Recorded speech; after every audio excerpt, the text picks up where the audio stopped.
नमस्कार दोस्तों, online learning steno channel में आप सभी का स्वागत है। 80 शब्द प्रति मिनट की गति से संपादकीय डिक्टेशन शुरू होगी 3 सेकंड बाद।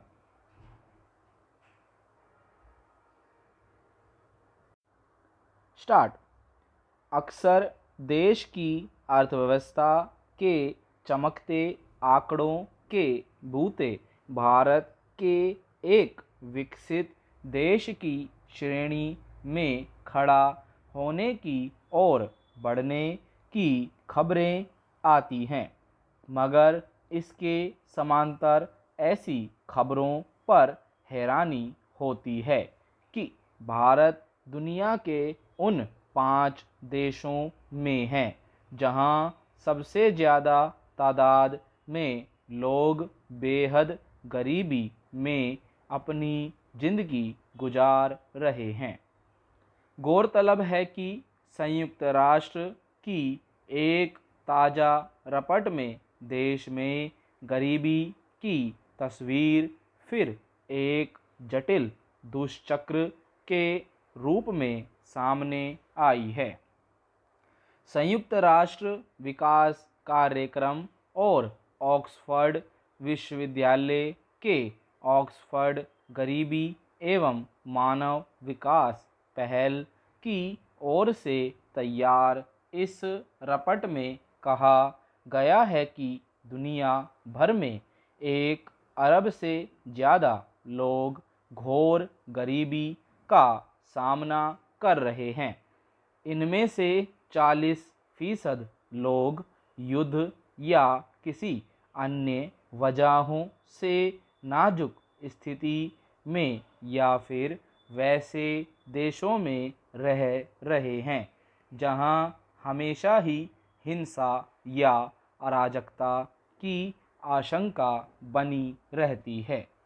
इस रिपोर्ट में दर्ज आंकड़ों के अनुसार भारत में 23.4 करोड़ लोग बेहद गरीबी में जीवन यापन कर रहे हैं।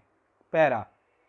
अफसोसनाक हकीकत यह है कि भारत को उन 5 देशों में गिना गया है जहां घोर गरीबी में गुजर बसर करने वाले लोगों की संख्या सबसे ज़्यादा है। इस श्रेणी में भारत के अलावा पाकिस्तान, इथियोपिया, नाइजीरिया और कांगो जैसे देश हैं, जिन्हें निम्न मानव विकास सूचकांक में रखा गया है। पैरा। गौरतलब है कि हाल ही में आए वैश्विक भूख सूचकांक में भी भारत को गंभीर भूख की समस्या वाले देशों में बताया गया था। सवाल है कि आए दिन सरकार की ओर से देश की अर्थव्यवस्था की जो चमकती तस्वीर पेश की जाती है, विकास के दावे किए जाते हैं, इस बुनियाद पर गरीबी के पायदान पर यह त्रासदी क्यों कायम है?